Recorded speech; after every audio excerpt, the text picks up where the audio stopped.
Non c'è stato scampo per un cittadino serbo di 60 anni bloccato al confine tra Croazia e Serbia. L'uomo deve scontare oltre 10 anni di carcere per una sfilza di reati commessi a Udine tra il 2005 e il 2015. Si va dai furti al favoreggiamento dell'immigrazione clandestina fino alla circonvenzione di incapace.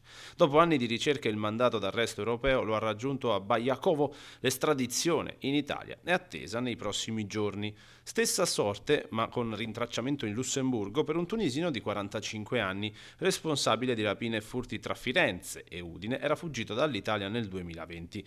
Gli uomini della squadra mobile lo hanno scovato in un penitenziario lussemburghese dove era già detenuto per altri reati.